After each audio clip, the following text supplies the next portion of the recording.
What if the dead never stopped talking, just waiting for someone to listen? That was the question carved into the rotten wooden sign at the entrance of Graveward Cemetery, a forgotten patch of land buried deep within the pine woods of northern Maine. No one remembered who put that sign there, or why the place had been closed off for nearly 40 years.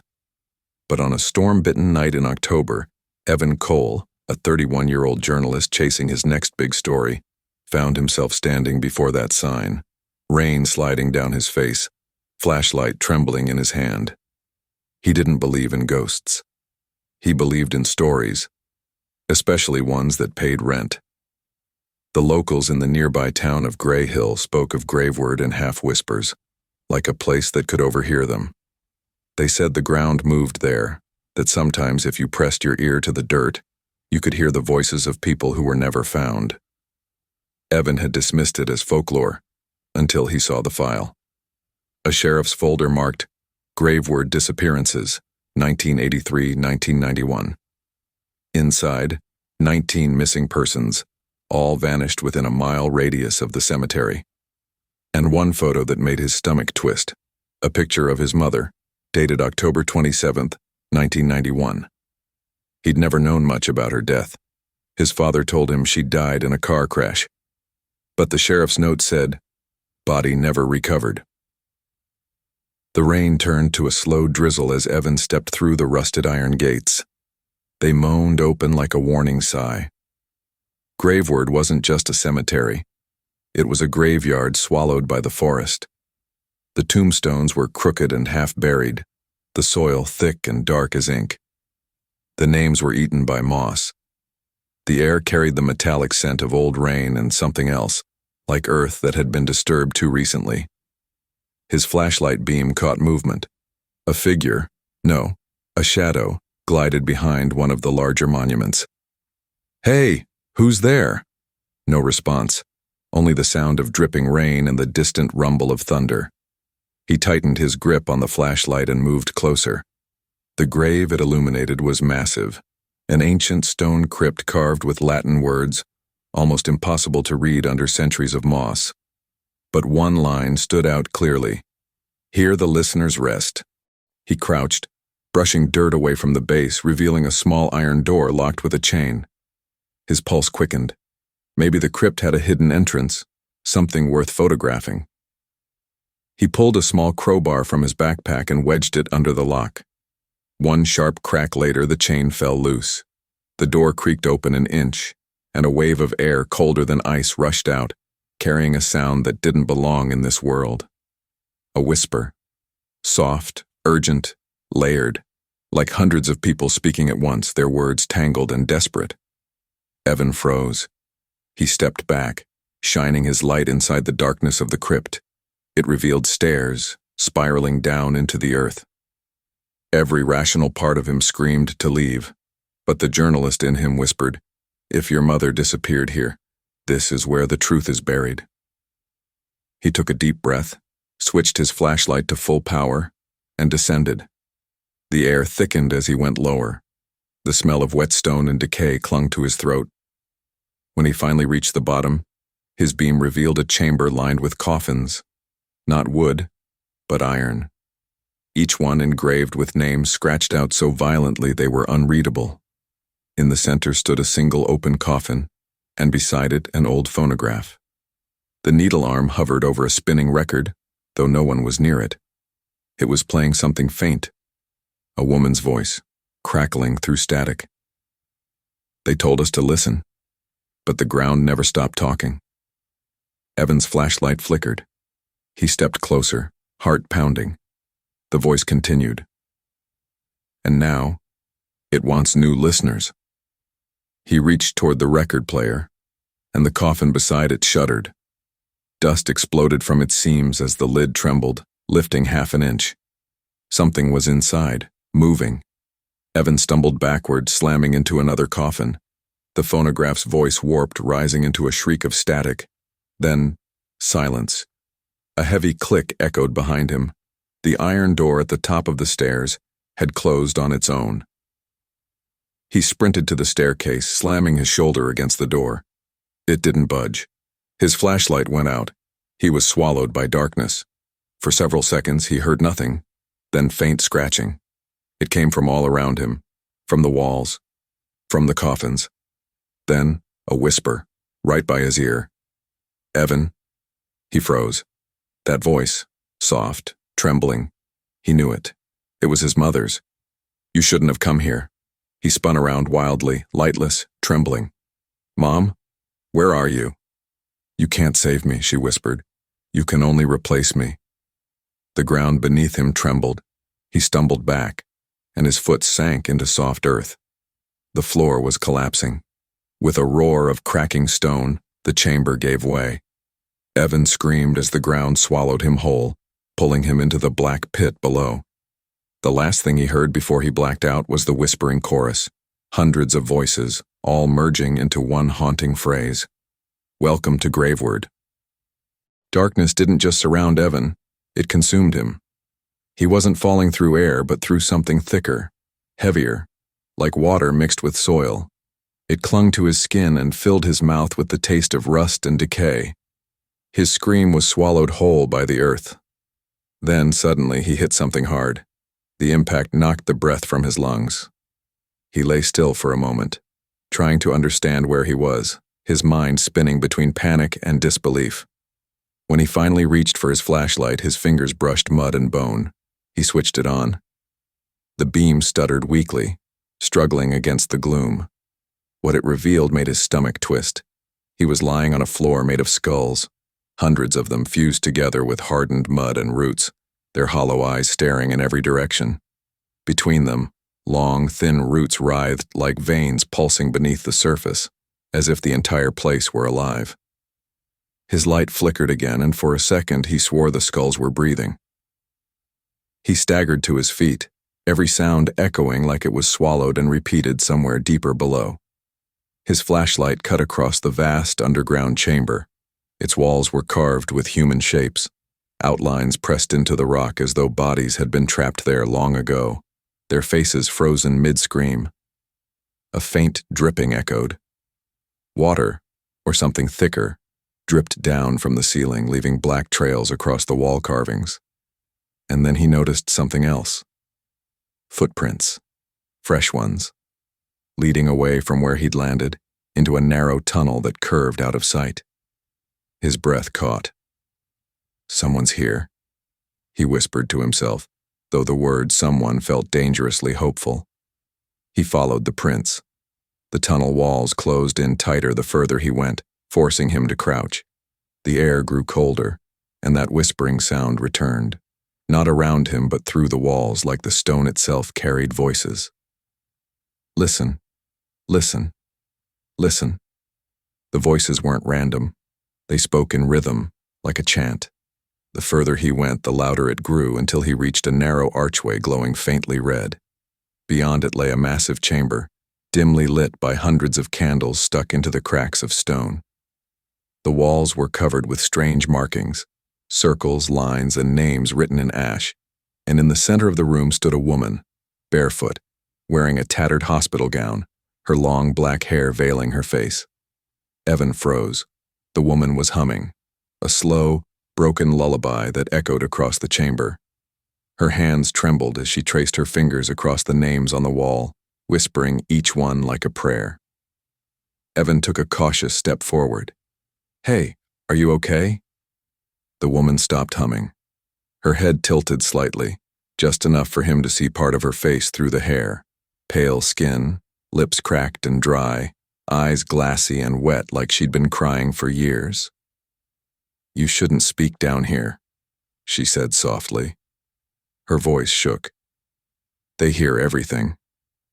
"Who's they?" Evan asked. She looked toward the wall and pressed a finger to her lips. "The ones buried beneath us. The ones who never stopped listening." He felt a chill climb his spine.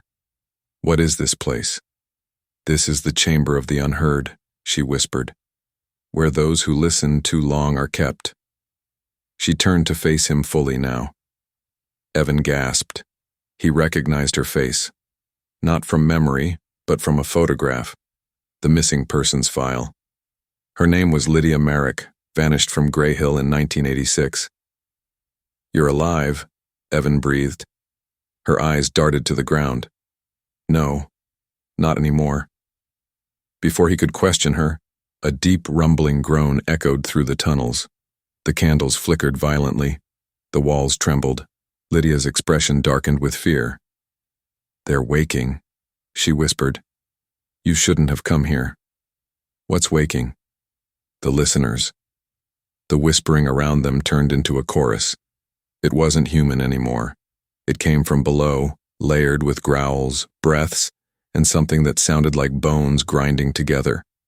Evan's flashlight swung toward the far end of the chamber, where the ground bulged upward as if something enormous was pushing from underneath. Lydia grabbed his arm, her nails digging into his skin. "Run!" But before they could move, the earth cracked open. A hand, pale, veined, and impossibly long, burst through the soil, followed by another. The creature that dragged itself out was not a corpse, but not alive either. Its body was shaped like a man, yet its mouth stretched unnaturally wide, packed with soil and teeth that looked carved from stone. The sockets where eyes should have been dripped thick black fluid. It moved toward them, twitching violently with every step, as if its limbs weren't used to motion. Evan backed up, heart racing. "What the hell is that?" Lydia whispered shakily. "They are the ones who heard too much. The ground remembers every scream, every secret." The creature turned its head sharply, facing them despite its lack of eyes. Then, in a low, rasping voice, it spoke Evan's name. "Evan." His blood froze. It wasn't random. It said his name in his mother's voice. Lydia pulled him by the arm, dragging him through a narrow passageway leading away from the chamber. The whispering followed them, echoing louder with every step. Evan's flashlight flickered wildly, catching glimpses of old carvings on the walls, faces, names, dates, all etched in by human hands. Finally, they burst into another chamber, smaller, filled with water up to their knees. Lydia stopped, panting, her voice trembling. "This tunnel connects to the catacombs. If we can find the exit before they do, maybe—" A sound cut her off. A single bell rang from somewhere deep within the tunnels. Evan frowned. "A bell?" Lydia's expression turned to pure horror. "That's not a bell. That's a summon." Before Evan could ask what she meant, dozens of whispers rose in unison, forming a chant that made the water ripple. The ground beneath their feet began to breathe again. Lydia grabbed his face with both hands. "Listen to me. Once they've called your name, it's too late unless you give them another name instead." "What do you mean?" "Trade your voice, trade your name, or they'll take it." Evan shook his head in disbelief. "You're insane." But then from behind him came that same voice again, his mother's. "Evan, please, you promised you'd find me." He turned. The creature from before was crawling through the tunnel, half submerged, its face inches from the water. And now, it had her face, his mother's, smiling, crying, and whispering his name. The candles in Lydia's hands blew out. Everything went black except for the faint glow of the creature's eyes, pale, ghostly, and filled with tears. "Come home, Evan." He screamed as the creature lunged forward, water exploding upward like black rain. The creature's shriek rattled the stone walls as it lunged through the floodwater. Evan stumbled backward, slashing at the air with his flashlight, the beam cutting through waves of darkness. Lydia screamed, her voice drowned beneath the sound of rushing water and 1,000 overlapping whispers. The thing's face twisted, his mother's eyes wide with grief, its jaw stretching far too wide as soil spilled from its throat. It wasn't her. It was a mockery, a puppet of something deeper. Evan grabbed Lydia's wrist. "Run!" They sprinted through the narrow tunnel, the walls pressing close as if the earth itself were trying to seal them in. The whispering rose higher, surrounding them from every direction. Some voices pleading, others laughing. Evan's chest burned as he ran, the air thick with rot and iron. Behind them, the creature's hands scraped the walls, its claws leaving long grooves in the rock. And beneath its inhuman growl, it kept repeating the same phrase over and over. Trade your name. Trade your name. They burst into another chamber, this one wider, the ceiling lost in darkness. Candles floated on the surface of still water, their reflections like eyes watching from below. In the center stood a stone archway, half collapsed, carved with symbols identical to those on the crypt above. Lydia yanked him behind one of the pillars. "It won't stop until it takes something from you," she whispered, voice trembling. "Your name, your breath, your sound." Evan caught his breath. What the hell does that even mean? What are these things? Her eyes darted toward the archway. They were people once, listeners, like me. He frowned. "Like you?" She nodded slowly. "I came down here years ago with others. We thought the voices were spirits, lost souls calling for help. We wanted to record them, to prove life after death." Her voice cracked.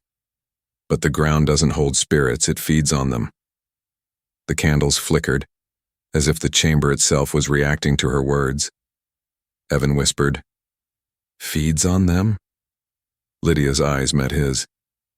"Every voice you hear down here is someone who never left." A distant rumble rolled through the tunnels, followed by a low groan like 1,000 people sighing in pain. The water around them rippled. "They're close," Lydia said. "We can't stay here." She pointed toward a staircase carved into the far wall, leading upward into another corridor. They waded through the water and began climbing. Every step echoed, the sound bouncing down into the chamber below like footsteps of ghosts following them. At the top, they emerged into a long hallway filled with old stone coffins. Some were shattered, others sealed tight. The names etched into them were familiar, too familiar. Evan froze. He recognized one. Cole, Sarah, 1991. His mother's coffin. He dropped to his knees, fingers trembling as he brushed the dust from the nameplate. His throat went dry. "This can't be real. My father said..." "That she died in a crash?" Lydia finished softly. "No. She was taken." Evan's mind reeled. "Taken by who?" "The same thing that's taking you now." Before he could respond, a faint metallic clang echoed from the far end of the corridor. Then another. Footsteps, slow, deliberate, heavy, approached. Lydia grabbed his arm. "Hide!" They ducked behind one of the broken coffins as the sound grew louder. Through the crack, Evan saw a figure emerge from the shadows. A man wearing a decayed undertaker's coat, his face hidden behind a cracked porcelain mask. Chains hung from his shoulders, dragging along the ground with every step. In his hand, he carried a lantern glowing with sickly green light. Inside it, shadows swirled like trapped smoke. The man stopped in front of one coffin and spoke softly, his voice low and rasped with age. Restless again. Always restless. He reached into the coffin and poured the lantern's light into it. The shadows seeped into the corpse, and for a brief moment Evan saw it move. The body twitching, whispering soundlessly. The man sighed. "Sleep, listener. Your name is not yet called." Evan's stomach turned. He wasn't a gravekeeper. He was a warden, guarding the things buried here. As the man moved closer to their hiding spot, Lydia clamped a hand over Evan's mouth.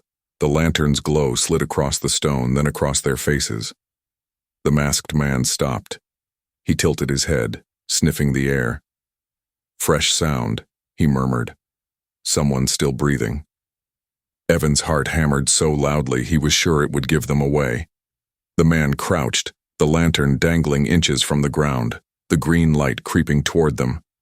Lydia whispered, barely audible, "Don't speak. Don't even think your name." The man reached over the coffin, fingers brushing the edge.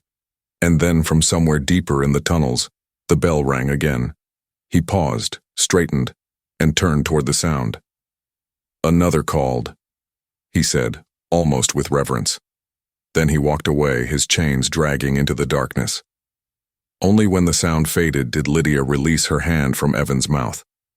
Evan whispered, "Who was that?" "The warden," she said. "He listens for the ones who wake too soon. He keeps them fed. Fed with what? Her eyes met his. Names. They moved deeper into the tunnel, the air growing colder.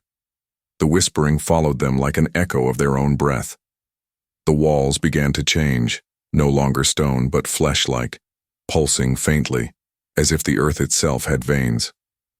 Lydia stopped abruptly and turned to him. You need to understand. Your mother wasn't killed by them. She became one of them. She tried to take their place.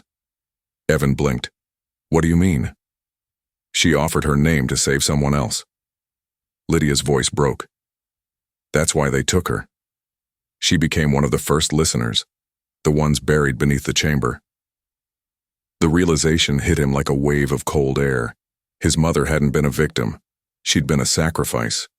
But before he could say another word, the wall beside them cracked open. A pale hand reached through, grasping Lydia's throat. She screamed, clawing at the fingers as they pulled her backward. Evan lunged forward, grabbing her arm. Hold on. Her eyes met his, wide with terror. It's calling your name. Don't answer it. What? Whatever you do, don't. Her sentence was cut off as the wall swallowed her completely, sealing shut behind her. Evan was left alone, the whispering now deafening, all of it repeating one word in unison. Evan. Evan. Evan Cole. He clamped his hands over his ears and screamed, Stop! The voices fell silent. Then one final whisper slithered through the air, soft, intimate, familiar. You were never meant to leave, my son. The voice was his mother's, and it was coming from the coffin behind him. He turned slowly. The coffin's lid was shifting, dust falling from its edges. A thin, pale hand emerged, followed by a face, his mother's, perfectly preserved, her eyes glassy and full of sorrow. Mom, he whispered, trembling. She smiled faintly. You finally heard me. He stumbled backward as she crawled from the coffin, her gown soaked in black mud, her lips parting in a slow, unnatural grin. The ground remembers, Evan, she said softly. Now it's your turn to listen. The floor began to tremble. Cracks split open beneath his feet, whispering voices flooding from the fissures like steam. The walls pulsed. The whispering grew into screams. And then, everything went black. Evan awoke to the sound of chains dragging across stone. For a few seconds he couldn't move. His limbs were stiff, his breath shallow, his ears ringing with the echoes of whispers that no longer seemed to come from outside but from inside his skull. When he tried to sit up, pain shot through his chest. His head throbbed as if something heavy had pressed against it all night. The air was damp, thick with the smell of earth and rust. The faint green glow illuminated the chamber he was in. A crypt-like room, circular, with walls covered in parchment-like skin stretched across the stone. Symbols and names were etched into it, some freshly carved, others faded and scarred over. He looked down and realized he was lying on a stone slab surrounded by lit candles. His wrists were wrapped in thin iron bands, inscribed with small letters that shimmered faintly in the candlelight. A figure moved across the room, the dragging of chains following behind. Evan's pulse quickened. Who's there? The figure turned. The porcelain mask gleamed under the candlelight. The warden, the same undertaker-like figure from before. He carried the same lantern, its glass glowing with that unearthly green hue, shadows swirling inside like trapped souls. The warden's voice was deep, measured, and oddly calm. You wake beneath the graveward, where all names find their rest. Evan tried to sit up, but the pain forced him back down. Where's my mother? What did you do to her? The warden tilted his head slowly, the mask creaking faintly. Your mother is where all listeners go, between silence and the soil. What the hell does that mean? It means she gave her name to the ground, and the ground never forgets what it owns. Evan gritted his teeth, trying to fight the fear clawing up his throat. You keep saying, names. Why? What do they matter? The warden walked closer, the lantern's light crawling up the walls. Names are sound given shape. To speak a name is to bind a soul. Down here, the ground remembers every name it's ever been fed. He set the lantern beside Evan. Inside it, Evan saw faces, blurred, translucent, drifting like smoke, each one silently screaming. The warden continued. Those who listen too closely lose their names to the earth. They become whispers, echoes. But those who offer another name in place of their own, he leaned forward, voice lowering. They live. Evan's eyes widened. You're saying I can survive this? Perhaps, the warden said, his tone almost gentle. But the ground demands balance. One name for another. If you would leave this place, you must trade yours for someone else's. Evan shook his head. I'm not killing anyone. The warden chuckled softly, a hollow sound echoing from beneath the mask. Killing? No. The earth does that part for you. You need only speak the name aloud, and the ground will claim it. Evan's heart pounded. He stared into the lantern, the faces shifting and swirling, one of them suddenly resembling his own mother. She looked up at him, her mouth moving without sound, eyes pleading. The warden stood tall, his shadow stretching long across the wall. Your mother gave hers to protect you. That is why the earth never took you as a child. Evan froze. What? The warden nodded slowly. She offered her voice, her name, her life, so that yours would be untouched. But protection does not last forever. When the name is called again, it must be answered.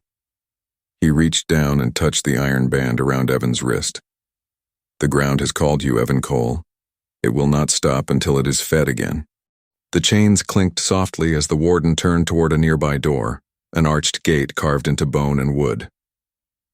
You will have until the next bell, he said. When it tolls, the ground will rise for its due. Trade your name, or be buried among the unheard. And with that, he stepped through the doorway, his lantern's light vanishing like a retreating ghost. The door slammed shut, plunging Evan into near darkness. The whispers started again, soft at first, like wind through dead leaves. Then louder, closer. Trade your name. Give, or be taken. He gritted his teeth, trying to block them out. But they were everywhere, inside the walls, under the floor, behind his eyes.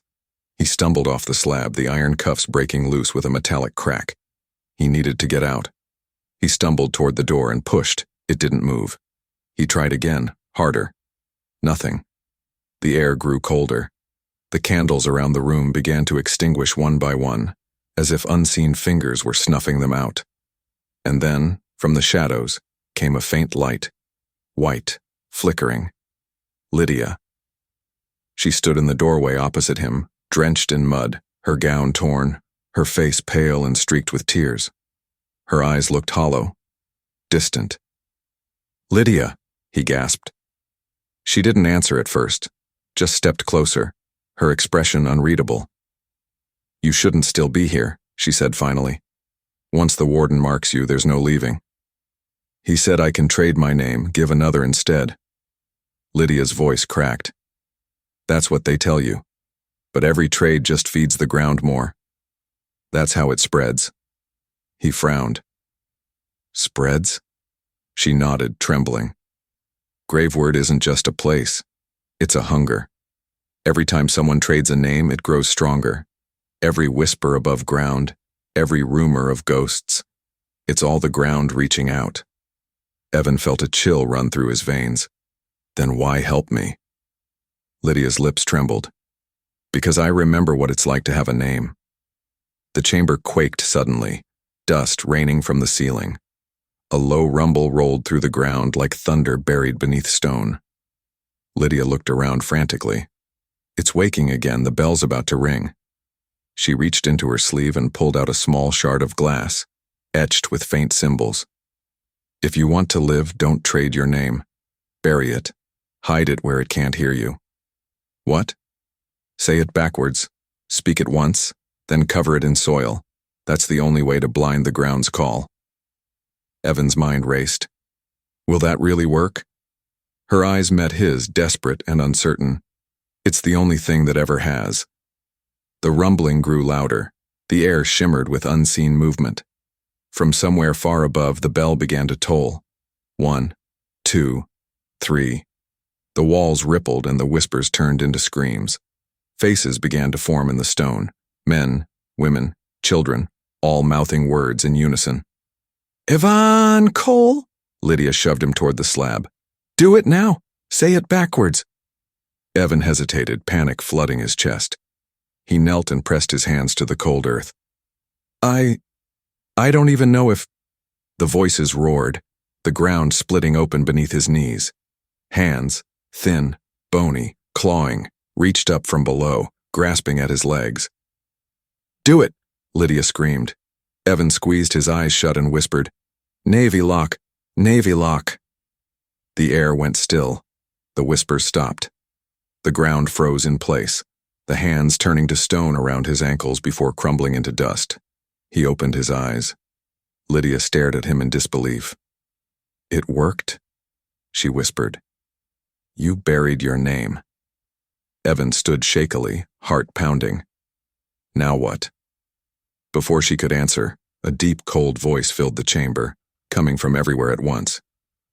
"You can bury your name, Evan Cole, but you cannot bury your blood."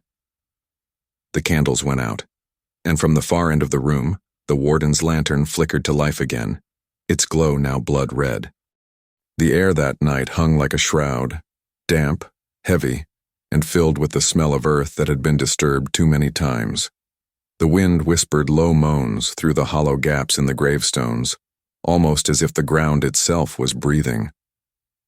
Emily and Caleb had barely spoken since the door in the crypt slammed shut behind them. Their flashlights flickered in nervous synchrony, beams cutting through the thick darkness that now seemed alive. Moving, shifting, watching. Caleb pressed his ear against the stone door, his breath quick and shallow. "It's sealed," he muttered. From the outside, he turned to Emily, eyes wide with disbelief. "Someone locked us in." Emily's trembling voice broke through the silence. "Who? There's no one up there. We saw—" But she couldn't finish, because deep beneath their feet, a low grinding sound began, like ancient gears turning or stone dragging against stone. Then came the sound that made both of them freeze, and footsteps, slow, deliberate, echoing in the tunnels below. Caleb raised his flashlight, sweeping the beam across the crypt walls. The stone slabs were etched with strange markings, spirals, inverted crosses, and words that looked Latin but didn't quite make sense. "These aren't just graves," he whispered. "They're seals." Emily's light caught something, a carving of a symbol she had seen before. It was the same sigil from the cracked gravestone outside, the one that had her name scratched beneath it. Only this time, there were 3 names under the symbol: Emily Holloway, Caleb Rivers, and one more: Reverend James Keaton. Caleb stared at it, his blood running cold. "That's the priest who built this church," he said quietly. "He vanished. Everyone thought he disappeared after the fire." Emily ran her fingers over the stone. "He didn't vanish," she whispered. "He was buried here, with his victims." Then came another sound, faint but unmistakable. Whispering. It came from beyond the walls, like dozens of voices murmuring in unison. They couldn't make out words, but the tone carried something malicious, as though they were chanting. Suddenly, Caleb's flashlight sputtered out. The darkness swallowed him whole. Emily screamed his name, but her voice bounced back distorted, as if the walls were warping her sound. She could hear him moving.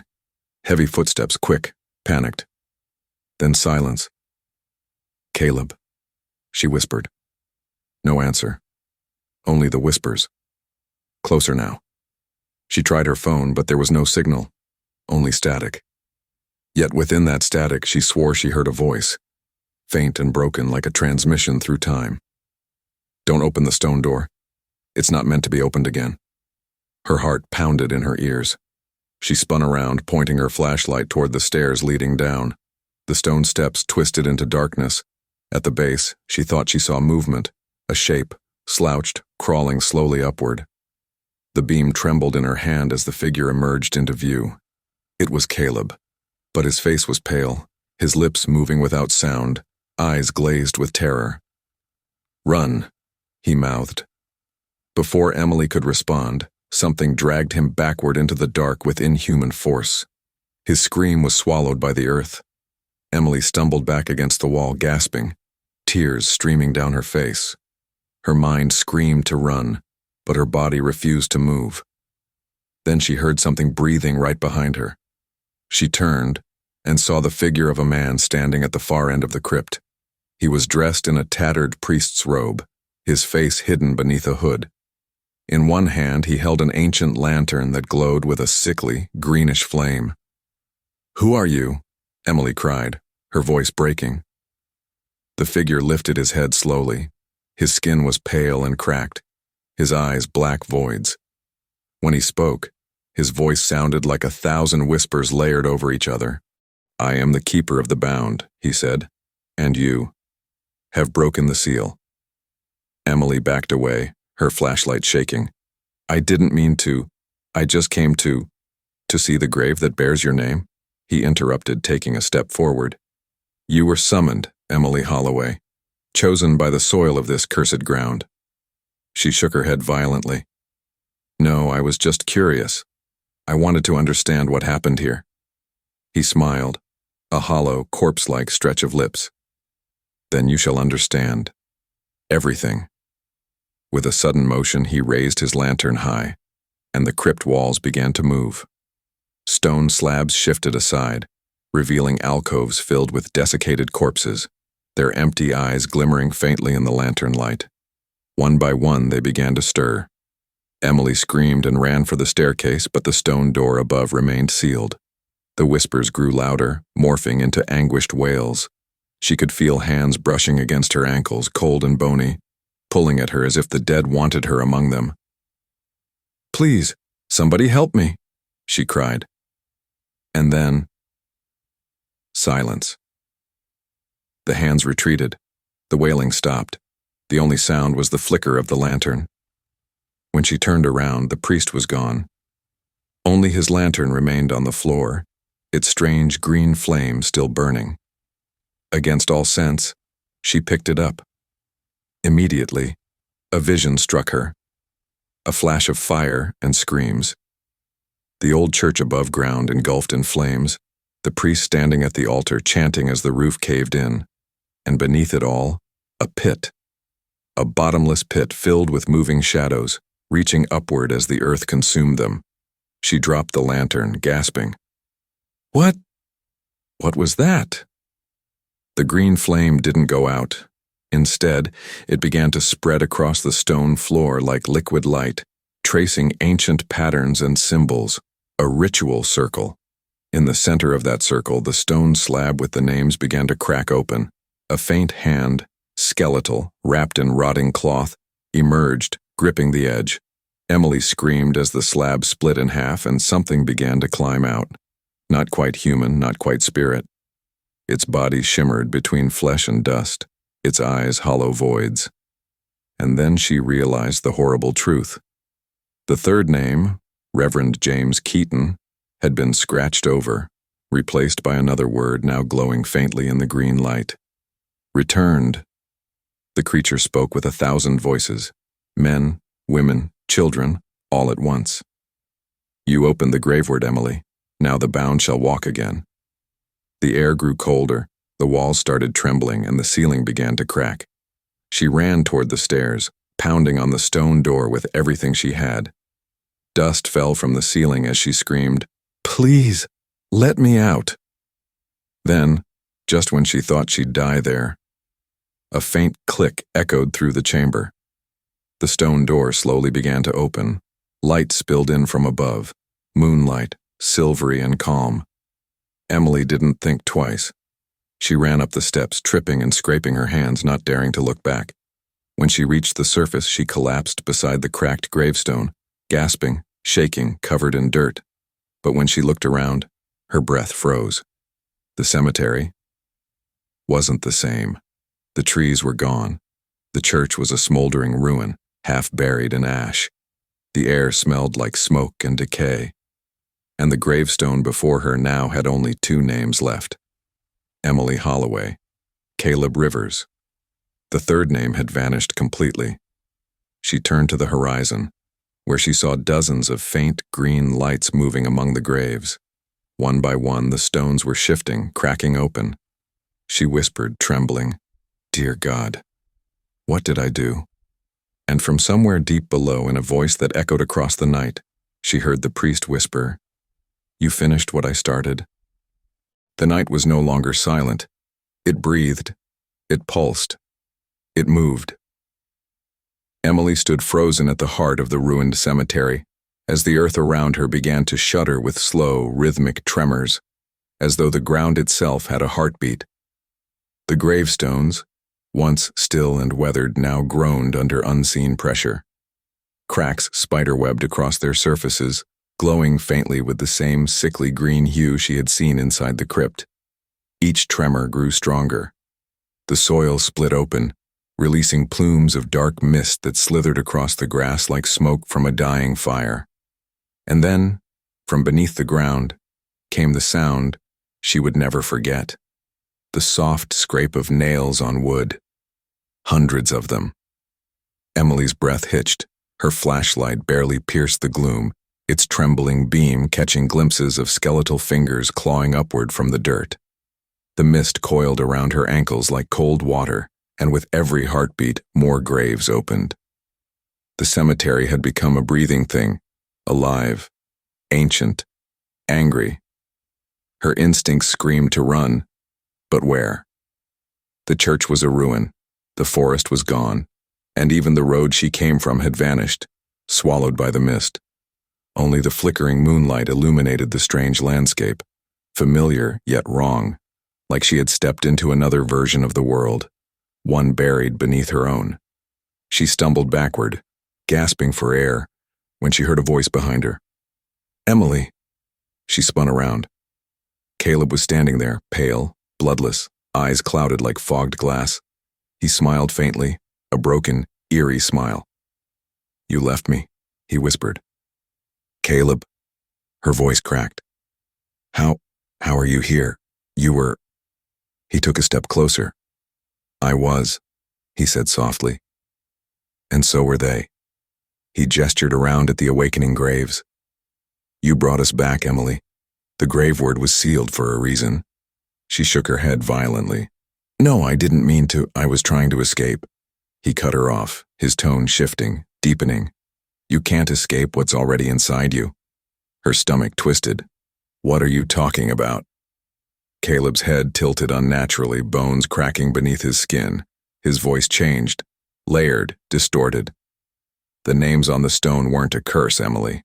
They were binding marks, the ones chosen to contain the restless. You are the final vessel." The realization hit like an electric jolt. The grave that bore her name, it wasn't predicting her death. It was assigning her a role. Emily stumbled back, whispering to herself, No, that can't be true. I'm not." A voice thundered through the night, silencing her thoughts. "She is." The ground erupted beside her as the robed priest emerged from a pit of swirling mist, his lantern still burning with that unnatural green flame. Only now his face was half decayed, one side flesh, the other bone. His voice carried the weight of centuries. "The Graveward binds 3 souls," he said, his tone echoing like a sermon from hell. "The keeper, the witness, and the vessel. I was the keeper, Caleb the witness, and you, Emily Holloway, are the vessel through which the seal must be reborn." Emily's heart hammered against her ribs.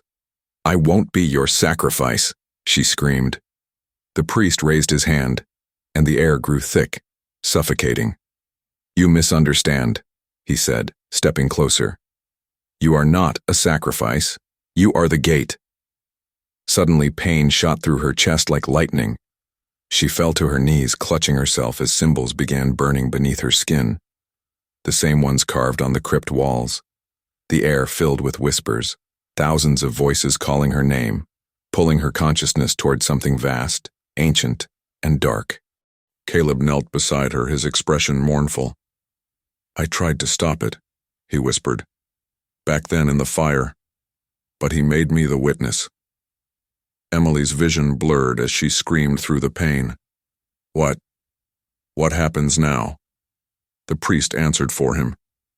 "Now the dead reclaim what was promised. The veil between life and death is torn, and you, child, are the thread that binds it." Lightning flashed above them, though no thunder followed. For a brief second, Emily saw the world flicker, the ruined cemetery replaced by a fiery vision of the past. The church alive and whole again, filled with people screaming as the ground split beneath them.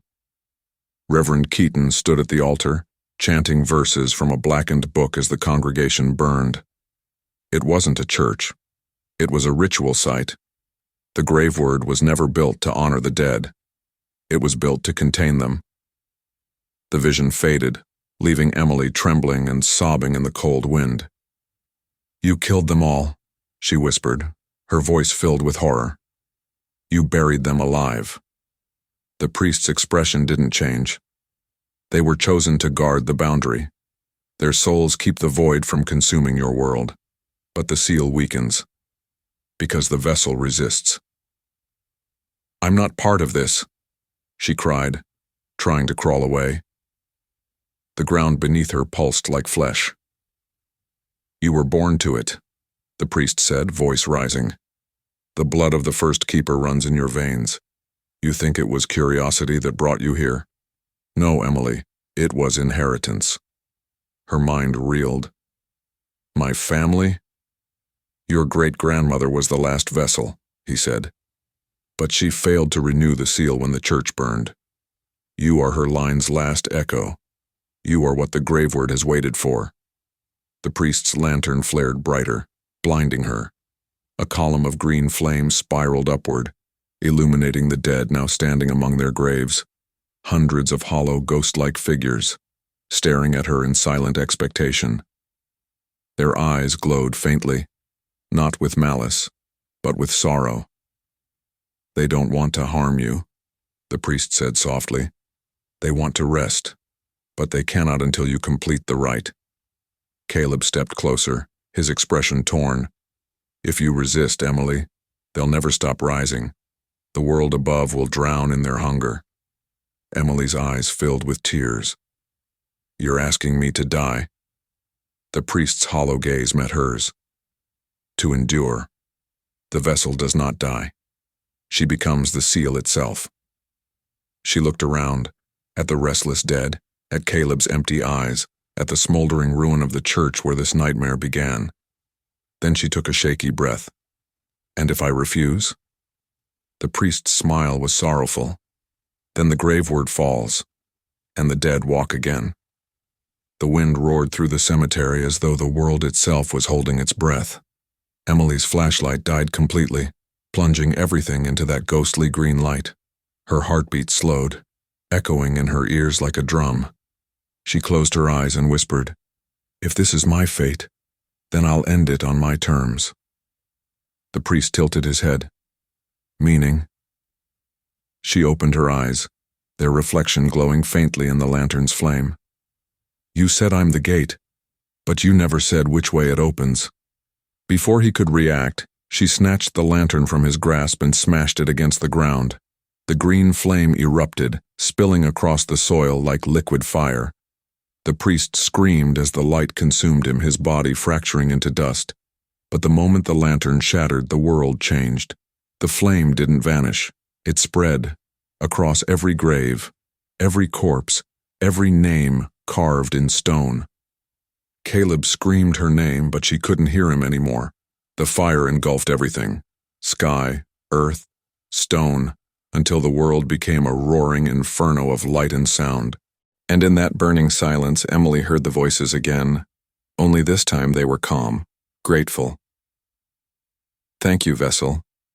The gate is closed. Then everything went white. When Emily opened her eyes, she was lying in a hospital bed. The morning sun streamed through the window. A nurse smiled as she adjusted an IV drip. "You're lucky, miss," she said. "You were found unconscious near the old Holloway cemetery. People said it's been abandoned for nearly a century." Emily's lips trembled. "Cemetery?" The nurse nodded. "Yeah, creepy old place. They say it burned down in the 1800s. Emily turned to the window. In the reflection of the glass behind her, she saw faint green eyes watching. And somewhere, deep beneath the earth, the graveward pulsed once more. The world felt heavier after that night. The light was softer, the air thicker, and every sound carried an echo that didn't belong. Emily Holloway sat in her hospital bed, staring at her trembling hands. She should have felt relief. She was alive.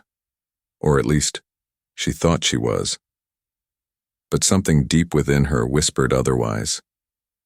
3 days had passed since she'd been found by the roadside near the ruins of Holloway Cemetery. The doctors said she had hypothermia, mild dehydration, and traces of ash in her lungs, as if she'd been inside a fire. Yet there were no burns on her body.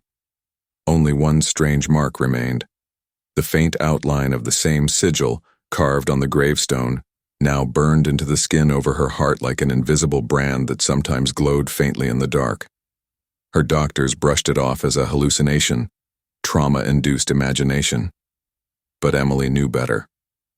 The whispers hadn't stopped. They came in the silence between her heartbeats, murmuring from somewhere deep inside her mind.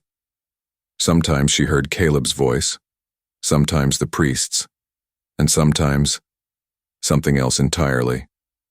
On the fourth night, when the hospital halls were quiet and the only sound was the rhythmic beeping of machines, she saw him. Caleb stood at the end of her bed, pale and translucent, his eyes filled with that same sorrow. "You shouldn't have broken the lantern," he said softly. Emily froze, her breath catching in her throat. "I freed them," she whispered. You said it would end the curse." Caleb shook his head slowly. "You freed them from the earth, yes, but not from the binding.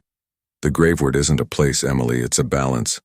You closed one gate, but another opened." Her pulse quickened. "What do you mean?" He stepped closer, his figure flickering like candlelight. "You brought peace to the bound, but in doing so, you opened the outer gate, the one that keeps the dead from crossing back." Emily felt cold sweat run down her neck. "Back? You mean, into the living world?" He nodded. "The veil is thinning. They're not angry, not yet, but they're drawn to you. You are their beacon now." She wanted to scream, to deny it, but deep down she knew. The mirror beside her bed had been fogging on its own for days. Sometimes, when she turned off the lights, faint shapes would move behind her reflection, outlines of faces she didn't recognize. The next morning, she checked herself out against medical advice. She couldn't stay there. Not while the air around her whispered her name. She drove back to Holloway in silence, through roads that seemed more deserted than she remembered. The town looked hollow, as if every building had aged 100 years overnight. Windows were boarded, signs faded, and even the birds avoided the sky. When she reached the cemetery, her car died without reason. No battery failure, no warning lights, just silence. She took it as a sign. The gate stood before her, rusted and half-collapsed. Beyond it lay the field of graves, now strangely untouched, as if the fire and the chaos had never happened. Even the old church looked whole again, standing proud and still beneath a bruised purple sky. But there was something off. Every gravestone had been replaced, clean, new marble. And on each one, the same symbol she had burned into her skin. Her breath caught. "No, this isn't possible." A low voice answered from behind her. "It's not only possible, it's ordained." Emily turned slowly. The priest was there, or rather, what was left of him. His body was no longer decayed, but luminous, like a spirit half-manifested. His lantern burned again in his hand, its green flame swaying gently. "You destroyed the vessel," he said calmly. "So the balance made another." Emily's voice trembled.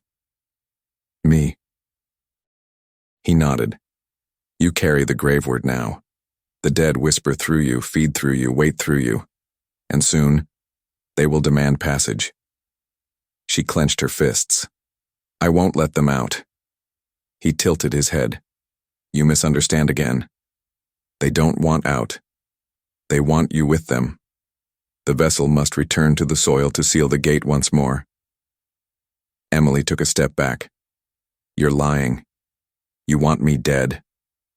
The priest's face softened with something almost like pity. "Death is a mortal word. You cannot die, Emily Holloway. You can only join." The air thickened.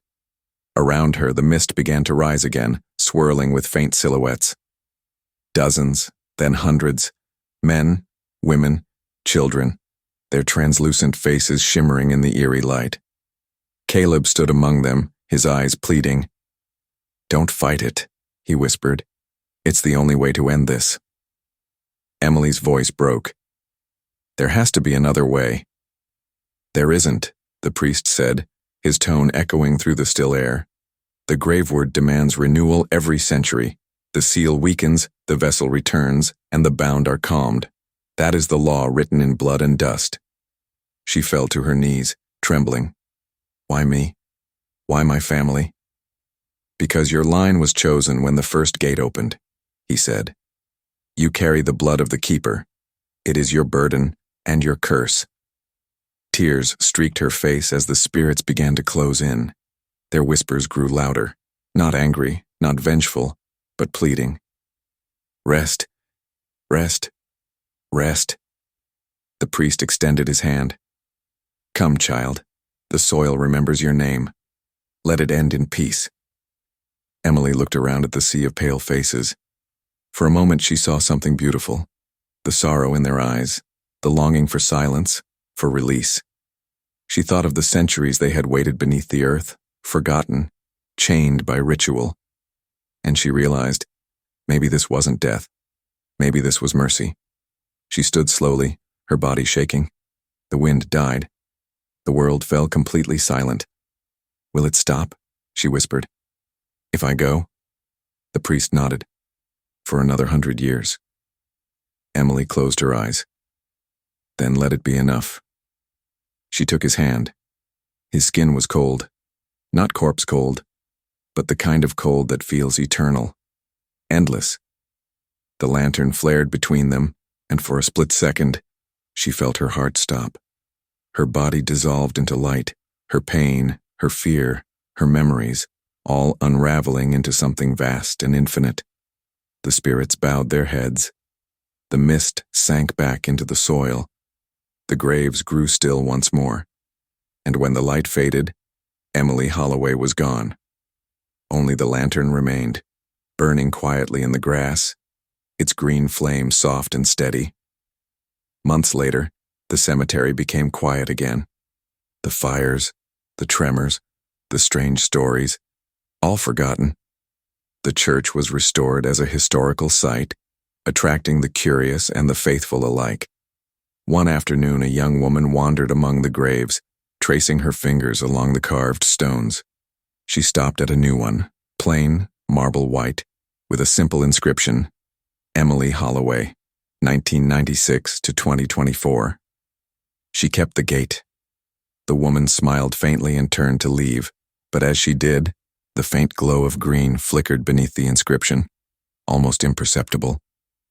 And if one listened closely, beneath the rustling leaves and the soft hum of the wind, there was a whisper, distant but unmistakable. "The gate sleeps, until the name is called again." The woman paused, frowning, her breath visible in the suddenly cold air. She turned, but the cemetery was empty. Only the faint outline of a lantern shimmered beside Emily's grave, its green flame flickering once, then vanishing completely. The silence that followed was perfect, too perfect. And somewhere deep underground, beneath layers of soil, ash, and time, the earth took its first slow, living breath once more.